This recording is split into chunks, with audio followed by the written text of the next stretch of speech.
کبھی کبھی ماں باپ کی وجہ سے ہی بیٹے نافرمان، بیٹیاں نافرمان ہو جاتی ہیں. جیسے ماں کتا کہیں کا، کمینہ کہیں کا، یہ ماں بولتی ہے، باپ بولتا ہے تو کبھی نہیں سدھرے گا، باپ بول رہا ہے. اور کبھی کبھی ایسا ہوتا ہے کہ وہ وقت دعا کی قبولیت کا ایسا ہوتا ہے کہ وہ دعا لگ جاتی ہے. اب وہ بھونکنے لگتا ہے تو پھر کتا تو آپ نے ہی کہا تھا نا، تربیت کون کر رہا ہے؟ کس کی زبان سے اس کے لیے کتے کا لفظ نکلا تھا؟ حضور مفکر اسلام علامہ قمرالزمان خان صاحب اعظمی اپنے ایکسپیرینسز بتاتے ہیں کہ جب آپ اشرفیہ میں پڑھتے تھے، دارالعلوم الجامعۃ الاشرفیہ میں مبارک پور میں، حضور حافظ ملت ڈانٹتے تھے اپنے شاگردوں کو، تو ڈانٹنے میں بھی زور سے، مطلب غصے میں بھی، ابے جنتی کہیں کا، ایسے ڈانٹتے تھے، جہنمی نہیں بولتے تھے.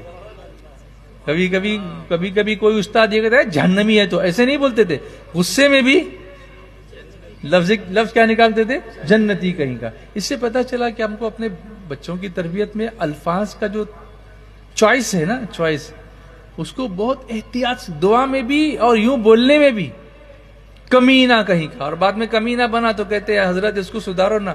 تو آپ نے یہ دعائی کیوں کی تھی کہ کمینہ بننے کی؟ آپ اسے نیک بننے کی دعا دیجئے. باپ کی دعا بیٹے کے حق میں کیسی ہوتی ہے تو میرے آقا صلی اللہ علیہ وسلم فرماتے ہیں دعا والد لولدہ کدعائی لکم. باپ کی دعا بیٹے کے حق میں ایسی ہوتی ہے جیسے میری دعا تمہارے لیے، جیسے نبی کی دعا امتی کے لیے ہوتی ہے نا، ویسی باپ کی دعا بیٹے کے لیے ہوتی ہے. یہاں باپ سے دعا لینے کا سسٹم پتہ نہیں ہے کہ نہیں ہے کہ ابا میرے لیے دعا کیجئے. کبھی کوئی بیٹا بولتا ہو تو بہت اچھا بیٹا ہے وہ، اور نہیں تو بولیے بھائی، اپنے باپ سے دعا کرائیے، اپنی ماں سے دعا کرائیے. ماں سے بھی لوگ بولتے نہیں دعا، میرے پاس آئیں گے، میں پوچھتا ہوں اپنی ماں کے پاس گیا تھا کبھی دعا کرانے کے لیے؟ نہیں، تو نہیں گیا تھا. ایسے کرتے ہیں. تو وہ کیوں نہیں گیا؟ دعا کے دروازے دو اللہ نے تیرے گھر میں رکھے ہوئے بڑے بڑے، ان سے دعا کراؤ. اچھا کبھی ایسا ہوتا ہے نا اللہ کے بندوں کہ دعا کرائی جاتی ہے، اور کبھی ایسا ہوتا ہے کہ دعا نکلتی ہے. دونوں میں فرق ہے. دعا کرانا الگ ہے، دعا نکلنا الگ ہے.